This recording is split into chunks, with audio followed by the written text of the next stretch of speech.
What if I told you that one notebook could turn the world's most promising student into its most feared criminal? Light Yagami seemed to have it all: perfect grades, athletic prowess, and a future brighter than most could ever imagine. But when a mysterious black notebook literally fell from the sky into his hands, everything he thought he knew about justice, power, and himself would be shattered forever. This isn't just a story about a supernatural notebook. It's about how absolute power doesn't just corrupt, it completely destroys the human soul. Light Yagami wasn't just any student. At 17, he was already being called a prodigy, scoring in the top percentiles nationwide, excelling in tennis, and admired by teachers and classmates alike. His father, Soichiro Yagami, was a respected police chief with the Japanese task force. His mother was the perfect housewife, and his little sister Sayu looked up to him like he was already a hero. From the outside, the Yagami family represented everything society valued: honor, intelligence, and moral integrity. Light's path seemed destined for greatness, maybe following in his father's footsteps in law enforcement, or perhaps becoming a prosecutor who would clean up Japan's corrupt legal system. But beneath that flawless exterior, something darker was brewing. Light had grown increasingly frustrated with the world around him, disgusted by the criminals who seemed to escape justice and the corruption he witnessed daily through his father's work. He would sit at the dinner table, listening to his father's stories about cases that went nowhere, criminals who walked free on technicalities, and victims who never got justice. Light felt like he was watching society rot from the inside, powerless to do anything about it. His genius-level intellect made him acutely aware of every flaw in the system, every loophole that allowed evil to flourish, and every moment of suffering that could have been prevented if anyone, had the power to act decisively. This wasn't just teenage angst. Light's psychology was already showing signs of dangerous narcissistic tendencies. He genuinely believed he was superior to most people around him, that his intelligence gave him a clearer view of right and wrong than anyone else possessed. His classmates seemed shallow and naive. His teachers were bound by bureaucratic limitations, and even his father, despite being a good man, was constrained by laws that Light increasingly viewed as ineffective obstacles to true justice. The frustration was eating him alive, creating a growing resentment toward a world that wasted his potential and ignored obvious solutions to complex problems. Then came October 31st, 2003, the day that changed everything. During what should have been an ordinary school day, Light noticed something impossible in the courtyard. A black notebook with strange writing had appeared out of nowhere, as if it had literally fallen from the sky. Most people would have ignored it, maybe turned it into lost and found, or assumed it was some kind of elaborate prank. But Light's curiosity got the better of him. The cover read "Death Note" in English, and inside were rules written in multiple languages, all explaining the same terrifying concept. Anyone whose name you write in this notebook will die of a heart attack in 40 seconds, unless you specify another cause and time of death. The rules were incredibly detailed and specific, almost like a user manual for murder. You had to know the person's face when writing their name, or it wouldn't work. You could control the circumstances of their death by writing additional details within 6 minutes and 40 seconds. If you didn't specify a cause of death, they would die of a heart attack. The notebook even came with warnings about its supernatural nature and hints about the otherworldly beings who created it. Reading through these rules, Light felt a mixture of skepticism and fascination that would prove to be his ultimate downfall. Light's first reaction wasn't fear. It was intellectual curiosity mixed with deep skepticism. A genius like him didn't believe in supernatural nonsense, but the detailed nature of the rules intrigued him. So he decided to test it, approaching the situation like a scientific experiment. His first victim was a criminal holding hostages on live television, a man whose face was clearly visible on the news broadcast. Light wrote the man's name while watching the coverage, expecting nothing to happen but curious enough to see if this elaborate prank had any basis in reality. 40 seconds later, the criminal collapsed and died of a heart attack. The hostage situation ended immediately, the victims were saved, and Light stared at the notebook in complete shock. Coincidence, Light told himself. Heart attacks happened all the time, especially in high-stress situations like hostage scenarios. So he tried again with another criminal, this time someone he found in newspaper archives, a known murderer who had escaped conviction on a technicality. Same result. The impossible had become reality, and Light Yagami was holding the power of life and death in his hands. But more than that, he was holding the solution to every problem that had ever frustrated him about the world's imperfect justice system. But that wasn't the whole story. The moment Light accepted the notebook's power, something fundamental shifted in his psychology. What started as a test became a mission, and that mission became an obsession that would consume every aspect of his identity. Within days, Light had convinced himself that he was chosen, that finding the Death Note wasn't random chance, but destiny calling him to fulfill a higher purpose. He began to see himself not as a student with a supernatural weapon, but as a god with the right to decide who lived and who died. The narcissistic tendencies that had always lurked beneath his perfect facade exploded into a full-blown god complex.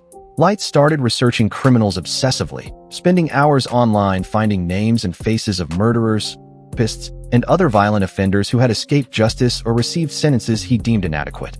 Each name he wrote felt like a small victory against the chaos and corruption of the world. He was finally able to act on his frustrations, to be the decisive force for good that society desperately needed but was too weak and corrupt to produce naturally. And what happened next would shock everyone who thought they knew Light Yagami. This wasn't just occasional vigilante justice.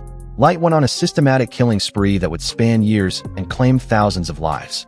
Criminals around the world began dying of mysterious heart attacks at an unprecedented rate, and the media dubbed this unknown killer Kira, derived from the Japanese pronunciation of killer. But Light had attracted attention from someone he never expected.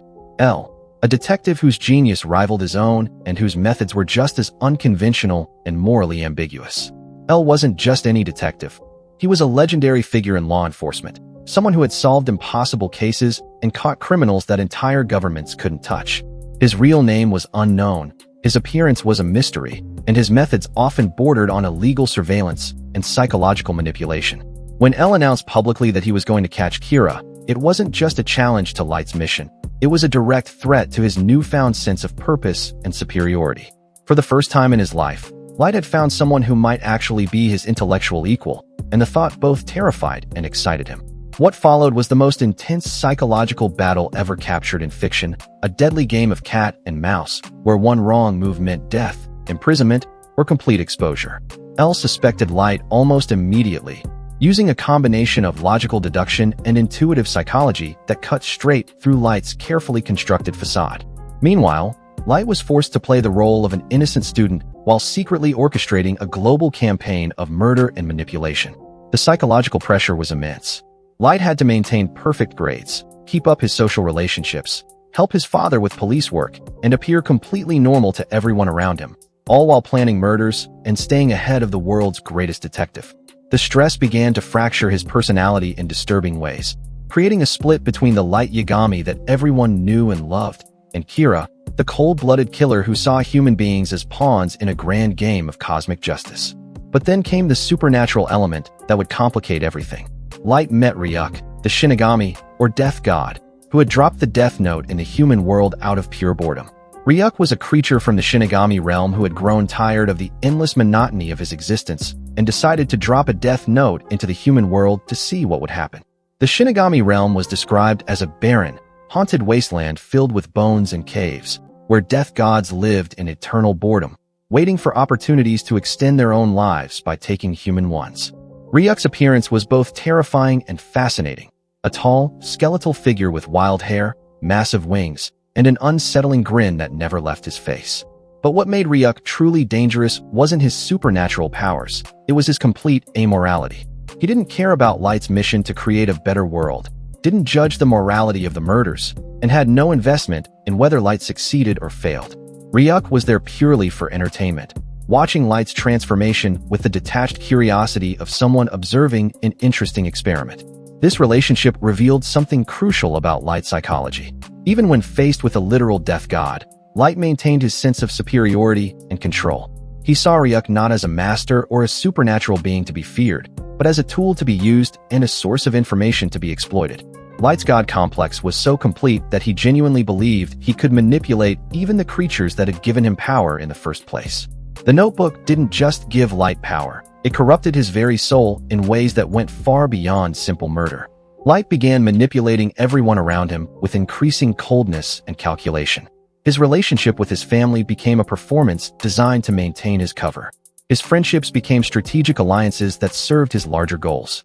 Even his romantic relationships were nothing more than elaborate deceptions designed to further his mission. The most disturbing example of this corruption was Light's relationship with Misora Main, a young model and actress who had received her own death note and become obsessed with Kira. Misa was genuinely grateful to Kira for killing the man who had murdered her family, and when she discovered Light's identity, she dedicated her entire life to helping him. But Light's manipulation of Misa demonstrated his complete inability to form genuine human connections. He viewed her devotion as a tool for his agenda rather than meaningful human interaction, seeing her as completely disposable despite her willingness to sacrifice everything for him. Their relationship was entirely one-sided and driven by manipulation rather than genuine affection. While Misa's feelings were undoubtedly romantic and sincere, Light agreed to be her boyfriend purely to use her abilities and connections, never reciprocating her love or even treating her with basic human decency. He controlled every aspect of her life, dictated her actions, and was prepared to sacrifice her life without hesitation if it served his larger goals. This wasn't just cold-blooded pragmatism. It was a complete absence of empathy that revealed how thoroughly the Death Note had destroyed Light's humanity. But the corruption went even deeper. Light manipulated his own sister Sayu, using her as an unwitting source of information about their father's police work. He manipulated his classmates and teachers, creating an elaborate network of alibis and character witnesses who would vouch for his innocence. Most shockingly of all, he manipulated his own father, Soichiro, taking advantage of the man's love and trust to gain access to police files and stay ahead of the investigation. The relationship between Light and his father became one of the most heartbreaking aspects of the entire story. Soichiro genuinely believed in his son's innocence and moral character, even when evidence began to mount against him. Light exploited this trust ruthlessly, using his father's position in law enforcement to gather intelligence, while simultaneously planning moves that would destroy everything Soichiro had worked for throughout his career. The student who once claimed to hate criminals had become the worst criminal of all, betraying the very family that had shaped his moral foundation. Light's methods became increasingly elaborate and psychologically sophisticated. He didn't just kill criminals randomly. He developed complex strategies for eliminating specific targets while maintaining plausible deniability. He learned to manipulate the Death Note's rules to create elaborate schemes that would throw suspicion off himself and onto others. He even figured out how to temporarily give up ownership of the Death Note to erase his memories of being Kira, creating an elaborate plan that allowed him to work alongside L while genuinely believing in his own innocence. This memory manipulation sequence revealed the true depths of Light's strategic thinking and his complete commitment to his mission. He was willing to temporarily sacrifice his own identity and memories if it meant achieving his larger goals. The fact that he could plan his own psychological manipulation months in advance demonstrated both his incredible intelligence and his complete disconnection from normal human psychology. During this period, Light actually worked alongside L as part of the investigation team trying to catch Kira.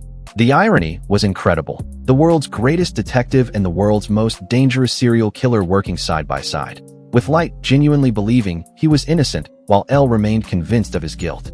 This created some of the most psychologically complex scenes in the entire series, as Light's suppressed memories began to surface and his true personality started to reassert itself.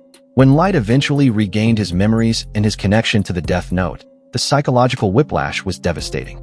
In an instant, he went from being a concerned son helping his father catch a dangerous criminal to being that criminal himself, with full awareness of everything he had done and everything he planned to do. The transition was seamless and terrifying, revealing that Kira had never really been eliminated from Light's personality. He had simply been temporarily suppressed. But then came the moment that would define Light's ultimate downfall, his confrontation with L. The psychological battle between them reached its climax when L finally gathered enough evidence to expose Light's identity. But instead of accepting defeat or trying to escape, Light made a choice that revealed the complete extent of his moral corruption. He manipulated the situation to have L killed, using Misa's connection to her Shinigami, Rem, to orchestrate L's death in a way that would eliminate the threat while maintaining his cover. L's death wasn't just the elimination of an obstacle. It was Light's final step into complete darkness. L had represented everything that Light claimed to stand for: justice, intelligence, and the relentless pursuit of truth. By having him murdered, Light proved that his mission was never really about justice at all. It was about power, control, and the satisfaction of his own ego. He was willing to kill the one person who truly understood him, the only intellectual equal he had ever encountered, simply to protect his ability to continue his reign of terror. After L's death, Light's transformation accelerated dramatically. He convinced followers to worship him, created a reign of terror that lasted years, and genuinely believed the world should bow before his judgment. He established a cult-like following among people who believed Kira was a righteous force cleaning up the world, and he used this support to expand his influence far beyond simple murder. Light began to see himself as the architect of a new world order, someone who would reshape human civilization according to his vision of justice and morality. The power went to his head in ways that went far beyond typical megalomania. Light genuinely believed he was evolving beyond normal human limitations, that his connection to the Death Note was transforming him into something higher and more pure than ordinary people. He started to view his opponents not as fellow human beings with different perspectives, but as obstacles to the natural order he was destined to create. His God complex became so complete that he lost the ability to see other people as anything more than pieces on a chessboard. This is where Light's story becomes truly horrifying, because his methods started to affect innocent people. He began killing not just criminals, but anyone who opposed Kira or threatened to expose his identity. FBI agents, police officers, journalists, and even ordinary citizens who asked too many questions became targets for elimination. Light's definition of justice expanded to include anyone who interfered with his mission, regardless of their own moral character or motivations. The psychological toll of maintaining this double life for years began to show in disturbing ways. Light's relationships with everyone around him became increasingly hollow and performative. He lost the ability to experience genuine emotions like love, friendship, or even basic human connection. Everything became strategic. Every interaction became a potential source of information or a threat to be managed. The brilliant student who had once cared about his family and friends had been completely consumed by Kira's cold, calculating ambition. Even more disturbing was Light's treatment of other Death Note users who appeared throughout the series. When he encountered people like Misa who had their own supernatural notebooks, Light immediately began planning ways to control and manipulate them. He never saw them as potential allies or partners in his mission. They were either tools to be used or threats to be eliminated. This revealed that Light's God complex was so complete that he couldn't tolerate the existence of anyone else with similar power.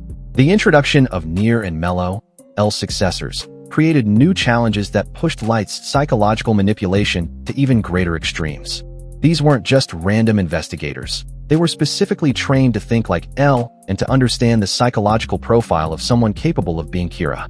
Nier in particular represented a new kind of threat, someone who combined L's deductive abilities with a completely different approach to the investigation. Light's attempts to manipulate and eliminate Nier revealed just how far his corruption had progressed. He was willing to sacrifice anyone and everyone, including his own remaining family members, if it meant protecting his identity and continuing his mission. The student who had once been motivated by a desire to protect innocent people was now actively planning to murder children if they threatened his goals. Here's where things get controversial and theories start to emerge that make Light's story even more disturbing. Recent fan theories suggest that Light's story didn't end with his death in the warehouse confrontation with Nier. Some believe that those who use the Death Note don't simply die. They become Shinigami themselves, death gods who exist in the barren wasteland of the Shinigami realm. Evidence for this theory comes from several sources within the Death Note universe itself. First, there's Ryuk's cryptic statement that Death Note users can't go to heaven or hell. They simply cease to exist in any recognizable form. But what if ceasing to exist doesn't mean annihilation? What if it means transformation into something else entirely? The Shinigami realm is described as a place where death gods exist in eternal boredom, desperately seeking entertainment and stimulation. Could Light's obsession with godhood have been more prophetic than anyone realized? Consider Light's psychological profile throughout the series. His God complex, his complete disconnection from human emotion, his view of other people as pawns in a larger game. These characteristics align perfectly with what we know about Shinigami psychology. Ryuk himself displayed many of these same traits: amorality, detachment, and a view of human life as entertainment rather than something sacred. If Light became a Shinigami after his death, it would explain why his transformation seems so natural and complete. There's also the question of what happened to Light's Death Note after his death. In the Death Note universe, these supernatural notebooks don't simply disappear. They get passed on to new users or return to the Shinigami realm. If Light became a Shinigami, he might now possess his own Death Note and be looking for new humans to manipulate and observe, just as Ryuk did with him. This theory becomes even more disturbing when you consider the implications. If Light Yagami is now a death god, watching human society from the Shinigami realm and potentially influencing new Death Note users, then his story isn't really over. He might be out there right now, searching for another brilliant, frustrated student who believes they can use supernatural power to fix the world's problems. The cycle of corruption and manipulation that destroyed Light could be continuing with new victims. But regardless of whether Light became a Shinigami or simply died in that warehouse, the most shocking truth about his downfall wasn't that he lost to L or Nier, it was that he destroyed himself. His god complex became so consuming that he stopped seeing other people as human beings deserving of basic respect and consideration. He lost the ability to form genuine connections, trust anyone, or even remember what it felt like to be the brilliant student he once was. The Death Note didn't just kill Light's enemies, it killed Light Yagami himself, leaving behind only Kira, a hollow shell driven by nothing but the need for control and validation. In trying to become a god, he lost everything that made him human. His capacity for love, his ability to feel genuine emotion, his connection to family and friends, and even his original motivation to create a better world. Light's final moments revealed the complete extent of his psychological destruction. When Nier finally exposed him and his elaborate schemes fell apart, Light didn't react with the dignity or intelligence that had once defined him. Instead, he became desperate, pathetic, and ultimately murderous in ways that would have horrified his younger self. He begged Ryuk to kill everyone in the room, tried to write Nier's name in a scrap of Death Note paper, and finally collapsed in defeat when he realized that his power was gone forever. The student who had once believed he was saving the world died alone, abandoned even by the death god who had enabled his transformation. Ryuk, true to his amoral nature, wrote Light's name in his own Death Note rather than allowing him to be captured and imprisoned. Light's last words weren't noble declarations about justice or explanations of his higher purpose. They were the desperate pleas of someone who had finally realized what he had become but was powerless to change it. In the end, Light Yagami's story serves as the ultimate cautionary tale about the corrupting nature of absolute power. He began as someone genuinely motivated by a desire to create a better world, someone who was frustrated by injustice and eager to make a positive difference. But the moment he gained the power to act on those frustrations without consequences or limitations, his noble motivations were corrupted into something monstrous. The genius student who found a supernatural notebook thought he was saving the world. Instead, he became the very evil he sought to destroy, proving that absolute power doesn't just corrupt, it transforms good intentions into the darkest possible reality, destroying not just the people around us, but the very essence of who we are as human beings. If this deep dive into Light Yagami's psychological transformation blew your mind, smash that like button and let me know in the comments what other anime characters you want me to analyze next. Don't forget to subscribe and hit the notification bell because I'm dropping more insane breakdowns of your favorite anime villains every week. Trust me, you won't want to miss what's coming next.